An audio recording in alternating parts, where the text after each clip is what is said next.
is Marvin Todd-Gunner. I am doing public speaking class at Luther Rice.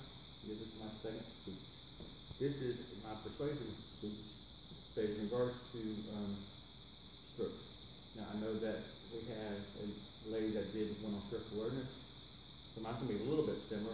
I didn't realize we chose the same topic, but I hope to share something that's a little bit different than what she had. The main thing is I just want to bring awareness of stroke and the importance of knowing the signs, but more importantly, also show the power that God has on one's life, and maybe along the way, save a life, physically and maybe eternally as well. But the what I want to start off with is just talk about how my night started. It was just a normal night. We were watching a movie. There was no heads up, and that's the scary thing about stroke. There's no advance warning. Normally, when you have a cold or something, there's normally some sniffling or some earaches or something like that. With stroke, there is nothing. It just hits you. We were watching a movie at home, and we were getting ready to go to bed, and then mine hit. What the scary thing is about strokes is that they're the third leading cause of death in the United States. There is some forms of cancer that are less dangerous than stroke. But out of everything, it is the leading cause of disabilities in the U.S. There's ischemic stroke. That accounts for 80% of the strokes that take place throughout the country. And then there is the hemorrhagic stroke, which is 20%. That is an actual brain bleed. Those happen less, but both of them are just as defibrillating or whatever that word is. But what is also interesting about stroke, and what is a little bit scary, is there's no age limit. If you go to stroke.org, you'll see testimonies and things like that of people as they recover through stroke. And also you can look on YouTube as well. There's many examples of youth and babies that have had stroke. There was even one YouTube video that I watched where it was twins, and one of the twins had a stroke while they were in the womb. There is no age limit. It's not an old person disease or an out-of-shape person's disease. It can happen to anybody. It is important first to know the signs of a stroke. But once there's no advance warnings, but once a stroke hits, you need to know what you're looking for. Time is of the essence. But once you get to the hospital and stroke has been confirmed, they will offer a drug called a TPA, and that is a clot buster.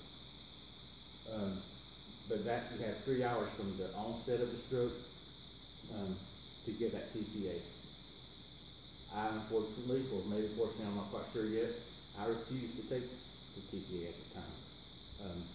My memory is horrible, and now I sometimes wonder if I took that TPA that would have helped. Physically, I'm okay. I have my limitations, but my memory is just horrible. I can't remember a whole lot. So, who knows what that TBA would have done if I would have taken it. Maybe that would have helped it. But the longer that blood flow is stopped going to the brain, the more the injury can occur.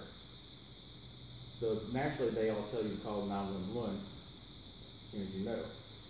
In our case, we live in a very rural area, and it would have taken 15, 20 minutes for the ambulance just to get to our house, and then probably another 30 to get to the hospital. So it was, my wife chose to get me into the car and take me, herself to the hospital. But either way, the important thing is to get to the hospital as soon as possible. And some of the easy way to remember, just remember FAST, F-A-S-T. When somebody has a stroke, you normally start seeing facial grouping, so the tingling on one side of the face, on either the right or the left. Most of the time it is on your right, but either side is an option. Arm weakness is what the A stands for. What you can do is you can have them hold the arm straight out, kind of like what Superman will do. And if one side starts falling and not equal to the other side, that is another sign you can do. The speech will be slurred. They will either have a little bit different tone of voice than what they normally have when they speak, or it could be even they be talking in their mind, it makes sense, but to you it basically sounds like Charlie Brown school teacher. And the last thing is time. That is, time is of the essence. You have got to get them to the hospital in any form as soon as possible. And all this information is at stroke.org. But what I want to stress is that it is not just for old people. So prior to mine, I always thought of older people in the 70s, 80s, and older that would have stroke, and that wasn't the case for me, obviously. And then as I researched more, you'll find out about the youth, and you'll find out about the babies. So that's all I have for my speech, and I hope you enjoyed it, and I hope it will help you.